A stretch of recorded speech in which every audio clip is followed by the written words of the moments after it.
आओ कहानी सुने पुण्यकार।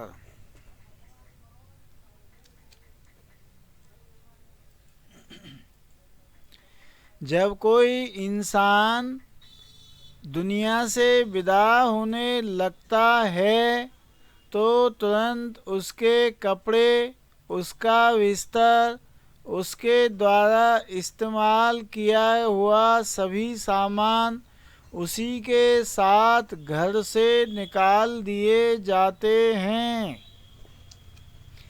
पर कभी कोई उसके द्वारा कमाया गया धन, दौलत, प्रॉपर्टी, उसका घर, उसका पैसा, उसके जेवरात आदि इन सब को क्यों नहीं छोड़ते, बल्कि गले का हार, सोने की अंगूठी भी खींचकर निकाल लिया जाता है। इससे पता चलता है कि रिश्ता किन चीजों से था। आओ कहानी सुने पुण्यकार।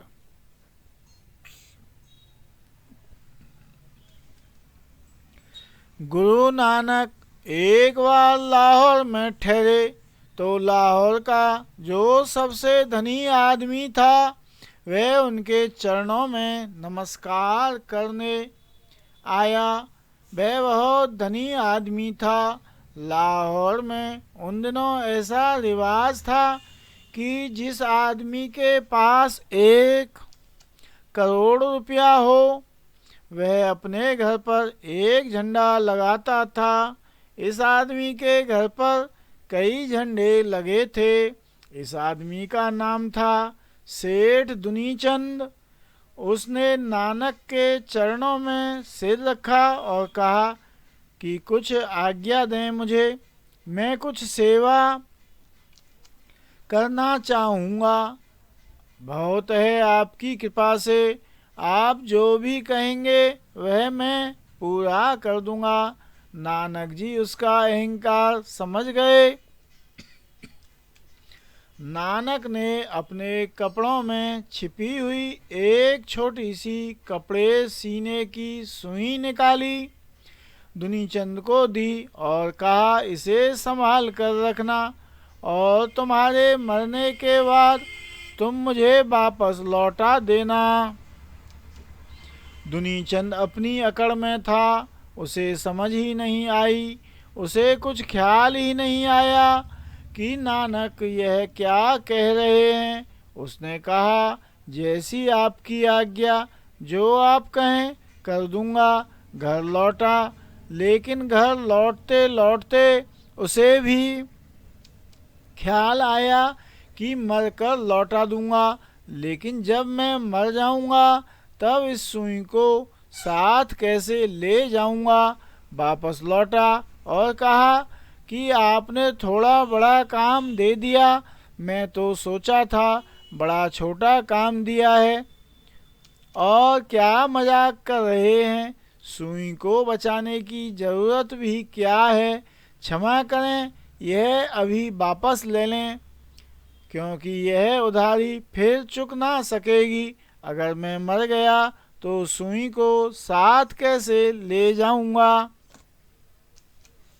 तो नानक ने कहा सुई वापस कर दो, मेरा प्रयोजन हो गया है।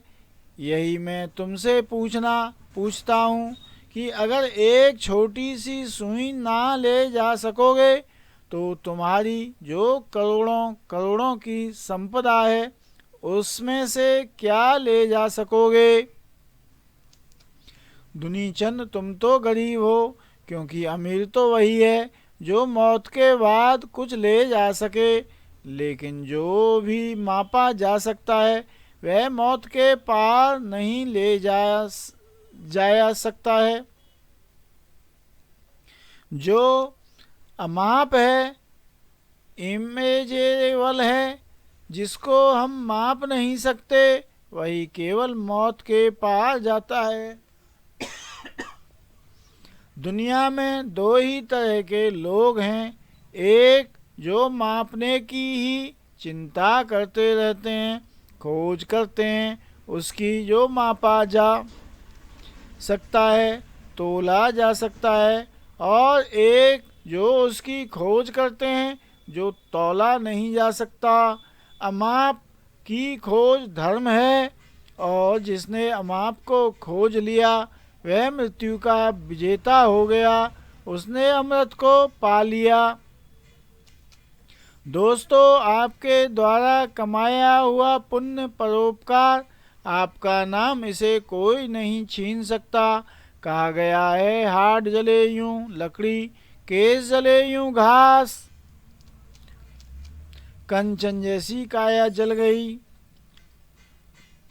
गई कोई न आया आसपास। इसलिए मित्रों, ऐसा काम करो कि मरने के बाद लोग तुम्हारे धन के कारण नहीं, तुम्हारे अच्छे कामों के कारण नाम लें। जीवन एक यात्रा है, कोई दौड़ नहीं। प्लान करें हर पड़ाव के लिए। क्या आप जानते हैं कि घर में नियमित प्रयोग होने वाली सामग्री या वस्तुएं 10% से 12% तक प्रत्येक साल महंगी हो जाती हैं। बैंक बचत खाते में ब्याज ₹2.70 और ₹2.80 है। डाकघर आरडी खाते में ब्याज ₹5.80 है। अब आपके पास क्या विकल्प है? वो है म्यूचुअल फंड SIP, जो बढ़ती हुई महंगाई और बैंक ब्याज से ज़्यादा लाभ प्रदान करे। आइए आपके भविष्य की आर्थिक प्लानिंग करते हैं।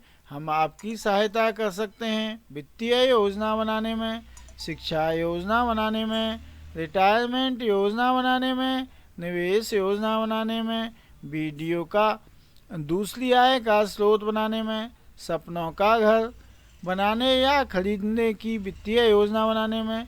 बिना देर किए आज ही विचार करें और हमसे वीडियो के डिस्क्रिप्शन विवरण में दिए हुए नंबर और पतों पर संपर्क करें। हम 13 जुलाई 1982 से आज तक के सीखे हुए अनुभव से आपकी सहायता करेंगे। जय श्री राम। आज का वीडियो यहीं समाप्त करते हैं। आगामी वीडियो में होगी आपसे फिर मुलाकात। यदि कहानी आपको अच्छी लगे तो इसे लाइक कर देना, शेयर कर देना, सब्सक्राइब कर देना। जय श्री राम। धन्यवाद।